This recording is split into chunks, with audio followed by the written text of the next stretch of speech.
I'm Lisa Mascaro. I'm the Chief Congressional Correspondent for the Associated Press. Speaker Nancy Pelosi is making a historic, controversial visit to Taiwan.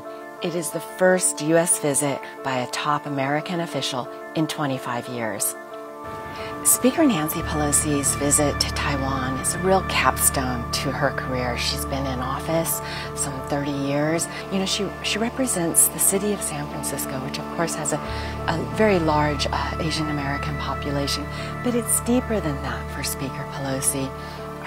One of her first visits as a young congresswoman was to China, to Tiananmen Square, shortly after the student uprising and massacre there. She used her visit as a signal of U.S. support for human rights there in China and human rights around the world. The visit has generated widespread diplomatic concerns between Washington and Beijing. China views it as potentially provocative, and there were a little domestic politics here at home.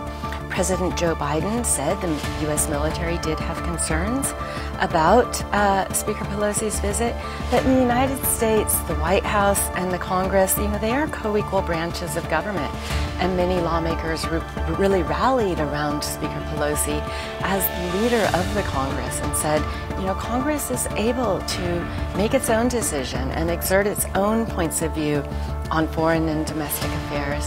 And so that's why you saw so many lawmakers of both parties really rallying around this visit. She won't be the last to go over there. I'd love to see President Biden go. She's there, we're supporting the trip, and we're closing ranks behind her. Secretary of State Antony Blinken told reporters last week, there is no need to come to blows over this visit.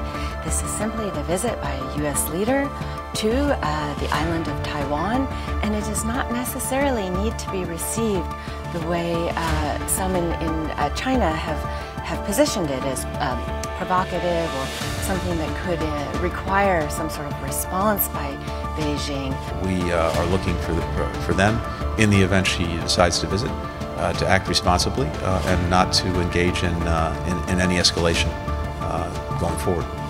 It's a rare role for the speaker, but 25 years ago, another U.S. speaker, Newt Gingrich, made a trip to Taiwan in a show of support for the island democracy. It was seen as an important trip then, just as Speaker Pelosi's visit is seen as an extremely important visit now.